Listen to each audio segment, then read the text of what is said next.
Oman আসাল আমিরা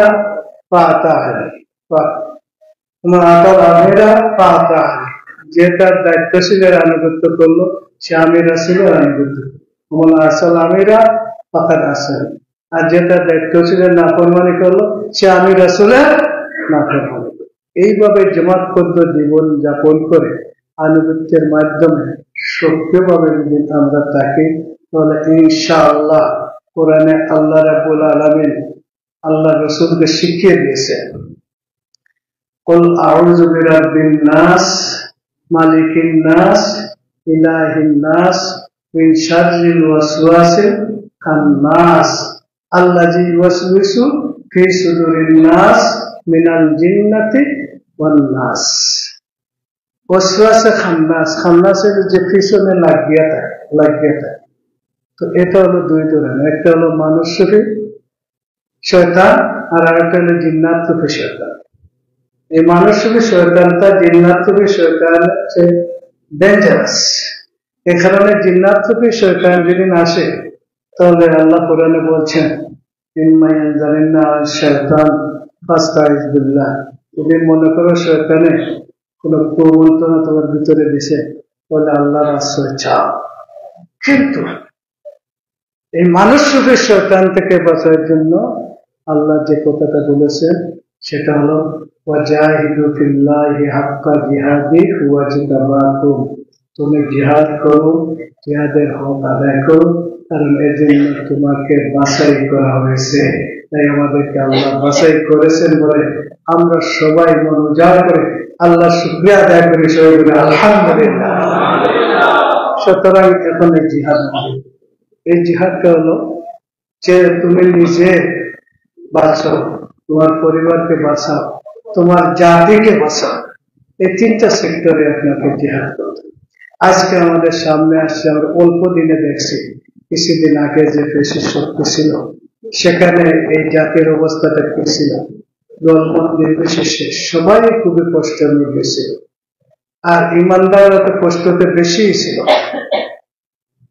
এটা থেকে আল্লাহ আমাদেরকে মুক্ত করে আজকে একটা পরিবেশ দিয়েছে।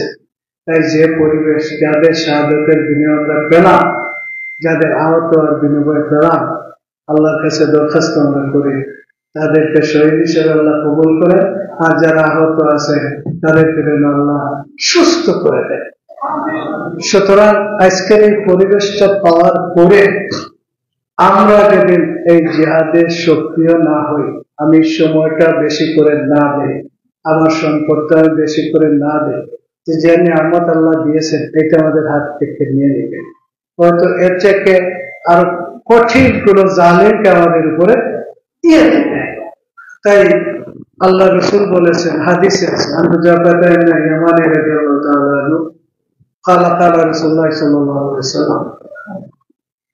আল্লাহ রাসূল সাল্লাল্লাহু আলাইহি সাল্লাম বলেছেন, লা তা'মুরুন্না বিল মা'রুফ ওয়া লা তানহাউন্না আনিল মুনকার ওয়া লা তাহাদ্দুনা আলাল খায়র, যে তোমরা যারা আছো তোমরা ভালো কাজের মানুষদেরকে নির্দেশ দাও আর খারাপ কাজ থেকে তাদেরকে বিরত রাখো, ভালো কাজের জন্য উদ্বুদ্ধ করো।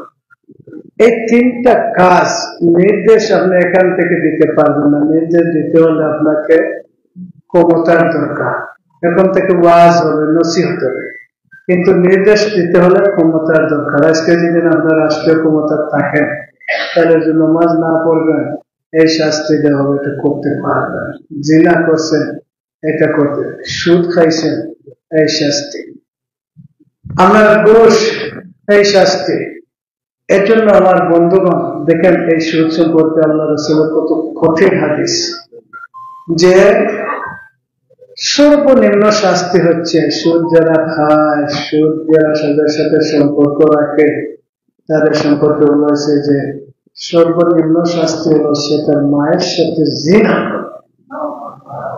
আমরা আজকে সুদের সাগরে ভাসি আছি না? সুতরাং এমন লোকদেরকে এই সরকারে বসাতে হবে যারা এটা থেকে আমাদেরকে বাঁচাতে পারে। এটা কোরআনে আল্লাহ বলছেন, ইন্নাকান্না ফিল আরদি ওয়া আকামুস সালাহ ওয়া আতাউজ যাকাত ওয়া আমরুল মা'রুফ ওয়া নাহাউ আনিল মুনকার। যদি ওই সমস্ত লোক যারা সৎ, দীর্ঘ, উদাহরণ, এই সমস্ত লোকের হাতে যদি এই জমিনের কর্তৃত্ব আসে, তাহলে এরা কি করবে? এরা নামাজ কায়েম করবে, সুদের পরিবর্তে যাকাত ভিত্তিক অর্থনীতি চালু করবে, ভালো কাজগুলোকে প্রতিষ্ঠিত করবে, খারাপ কাজ থেকে এই জাতিকে বাঁচাবে। আমার বন্ধুগণ, এই ব্যবস্থাটা আল্লাহ এই সুযোগটা এই মুহূর্তে আমাদেরকে করে দিয়েছে।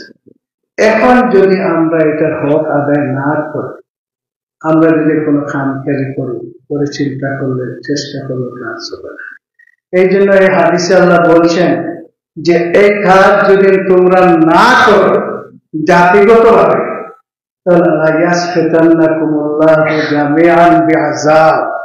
আল্লাহ কোন একটা শাস্তি দিয়ে তোমাদেরকে শেষ করে দেবে। অতীতে কত শাস্তি আমাদের হয় নাই? অথবা আল্লাহ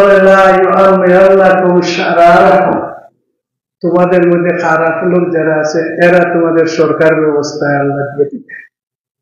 ছিল না? কে বলেছিল কিনা অতীতে? এই দেখুন, এই দেখেন, এই যে বাটের তেল নিজের কুয়ায় কিনা একটা কথা আছে বলে সিলেটি বসায়, এই কারণ কিছু আমরা খাইছি, এটা আমাদের জানা নাই। তো এটা আল্লাহ রসুল বলছেন যে এই সুযোগটা পাইলে এই তিন কাজ যদি তোমরা না করো, তোমাদের সরকারি ব্যবস্থায় এই ধরনের লোকদেরকে নিয়ে যেতে না পারো, তাহলে তাদের পরিবর্তে ওই খারাপ লোকগুলো আবার এখানে বসবে, এরা তোমাদের উপরে জুলুম করবে। তোমাদের ভালো লোক আল্লাহর কাছে দোয়া করবে হাত তুলে, আল্লাহ একটা দোয়াও কবুল করবেন না। আর সুতরাং এই সুযোগটা আমরা পেয়েছি, আল্লাহ আমাদেরকে এই সুযোগ করে দিয়েছে। আবার আল্লাহ শুকরিয়া আমরা আদায় করি, আলহামদুলিল্লাহ। এই সুযোগ কাজে লাগিয়ে এদেশের জনগণ সাংঘাতিক একটা দুঃখের মধ্যে আছে। জামাতে ইসলামীকে মনে করতো একটা সন্ত্রাসী সংগঠন, কারণ আমরা তাদের কাছে সুন্দর করে সবকিছু পেশ করতে পারিনি। তার কারণটা হলো, এটা অতীত যারা ইসলামের বিরোধিতা করছে তাদের এই চরিত্র ছিল, হামানের এই চরিত্র ছিল, নমরুদের ছিল, ফেরাউনের ছিল, আবু জেহেল ছিল, আবু লাহাবের এই চরিত্র ছিল। কি চরিত্র? কোরআনে বলা আছে, ওয়াকালু, তারা একসাথে সবাইকে জমা করে বলতো, লা তাসমাউ লিহাযাল কুরআনা ওয়ালগাউ ফীহি, যে তোমরা এই কোরআনের কথা শুনবে না, আর যেখানে এই কোরআনের কথা হবে সেখানে গন্ডগোল করো, মারামারি করো, কাটাকাটি করো। ওয়ালগাউ ফীহি, তাহলে এই জমিনে তোমরা বিজয়ী থাকবে। তাই বাতিলের এইটা সিস্টেম, মসজিদের ইমামকে কথা বলতে দিবে না, উৎপাদ সুন্দর করে দিতে দিবে না, সুদের বিরুদ্ধে কথা বলতে দিবে না, এরপরে ঘুষের বিরুদ্ধে কথা বলতে দিবে না, তার স্বার্থের বিরুদ্ধে কথা বলতে দিবে না, এটা তো কোরআন আল্লাহ বলছে। সুতরাং সেই আবু জেহেল, আবু লাহাব আজকে আছেন কেন? বলে আছে। এই সব কিছুর পর এখন একটা সুযোগ আল্লাহ রাব্বুল আলামিন দিয়েছেন। এই সুযোগ তৈরি দেশের সরকার পরিবর্তনের সিস্টেম হল নির্বাচন। তাই অতীতে যত নির্বাচন হয়েছে, একটা নির্বাচন ঠিক মতো হয় নাই। আমরা আশা করছি আগামী নির্বাচনটা একটা সুস্থ নির্বাচন হবে ইনশাআল্লাহ। এখন যদি এই জাতিকে আমরা বুঝাতে না পারি, তাহলে আমাদের ব্যর্থতা। আমরা যদি হক আদায় করে সময় দিতে না পারি, নিজের জান কুরবানি না করতে পারি, তাদেরকে বুঝাতে না পারি, তাহলে তারা তো ওই কাজ করবে। এই কাজটা, এটা উদাহরণ আছে, এটা ইসাই ঘটনার উদাহরণ। যা যে লোক চলছে এখন, পানির প্রয়োজন নিচেরা এদেরকে পানি এরা দেয় না, তখন এরা কি করলো? পানি চাইলে যখন পানি দিল না, তোরা বললো তারা কোরআন আনলো, কোরআন দিয়ে তাকে কাটা শুরু করলো। এখন বলেন যদি পানি উঠা শুরু করে, তাহলে শুধু নিচেরা মরবে না উপরেরা মরবে? বলে খালি নিচের মরবে? তাই হাজার হাজার কলোনির মধ্যে অশিক্ষিত লোকগুলা পড়ে রয়েছে, তাদের সন্তানগুলো পড়ে রয়েছে। আজকে এরা দেখবেন এই খুদে সন্ত্রাসী এই সমস্ত জায়গা থেকে বেশি সৃষ্টি হচ্ছে। তাই ওদের বিষয়ে আমরা কি ব্যবস্থা নিচ্ছি? আমরা ওদেরকে মানুষ বানানোর চিন্তা করছি। আমার সন্তান আছে, আমি চেষ্টা করি যে এদের আমেরিকায় পাঠাই, লন্ডনে পাঠাই, বড় ব্যবসা করি, বাণিজ্য করি, যাতে আমাদের সন্তানেরা দুটা শান্তিতে থাকে। কিন্তু আমি কি কোনোদিন চিন্তা করছি যে আমার বিবি আমার সন্তানদেরকে জাহান্নাম থেকে বাঁচানোর জন্য আমি কি করলাম? কি আমরা চিন্তা করছি সঠিক করবো? এই জন্য আমি আহ্বান জানাবো, আসুন আমরা নিজে বাঁচি, আমাদের পরিবারকে বাঁচাই। আর সুযোগ আসছে এই জাতিকে এখন বাঁচানো। যদি আমরা বুঝে সুঝে প্রত্যেকটি সেন্টারে তাদের মতামত ভোটটা আমরা আনতে পারি, তাহলে আল্লাহর মর্জি যদি হয়, আপনাদের প্রার্থী সব যোগ্য, আল্লাহর আইন চাই, সব লোকের শাসন চাই, যে স্লোগান যে দল দিচ্ছে তার প্রার্থী বিজয়ী হবে ইনশাআল্লাহ। এই জন্য প্রত্যেকটা সেন্টারকে আমাদের টার্গেট নিতে হবে, এই টার্গেট নিয়ে কাজ করতে হবে। আমার ভাইয়েরা, যেহেতু সংগঠন সিদ্ধান্ত দিয়েছে আমাদের সামনে আসছি, আর এই নির্বাচনী লড়াই চলছে, আমি মনে করি এই মুহূর্তে সবচেয়ে বড় লড়াই এটা। তাই এই দেশের যারা আমরা চাই যে দুর্নীতিমুক্ত বাংলাদেশ করতে চাই, শোষণ মুক্ত বাংলাদেশ আমরা করতে চাই, সন্ত্রাস মুক্ত বাংলাদেশ করতে চাই, গোটা জাতির কাছে ধর্ম নির্বিশেষে আমি আহ্বান জানাবো, যারা আপনাদের কাছে সৎ হবে, যোগ্য হবে, তাদেরকে আপনারা সমর্থন করুন, তাদেরকে ভোট দেন। ইনশাআল্লাহ আপনাদের আশা আকাঙ্ক্ষা পূরণ হবে ইনশাআল্লাহ। আর এই আসলে এই নির্বাচনী যুদ্ধে আপনাদেরকে সাথে নিয়ে আমি যুদ্ধ করতে চাই। আপনারা আমার পিছনে যদি থাকেন, আমি সামনে থাকবো। আপনারা কি আমার সাথে থাকতে রাজি আছেন? আল্লাহ রাব্বুল আলামিন আপনাদের হাতগুলো কবুল করুন। চলো, জিহাদ শুরু হলো। সেন্টার থেকে বিজয় নিয়ে এসে আমরা সেই জিহাদ আপাতত শেষ করবো ইনশাআল্লাহ। তাই আজ থেকে জিহাদ শুরু হলো, আপনাদের পাশে আমি আছি, আমার পাশে আপনারা থাকবেন, এই বিশ্বাস আমি করি। আমার ব্যক্তির পক্ষ থেকে, জামায়াত ইসলামীর পক্ষ থেকে আপনাদেরকে আন্তরিক মোবারকবাদ, ধন্যবাদ জানিয়ে আমার কথা এখানে শেষ করছি। আসসালামু আলাইকুম ওয়া রাহমাতুল্লাহি ওয়া বারাকাতুহু।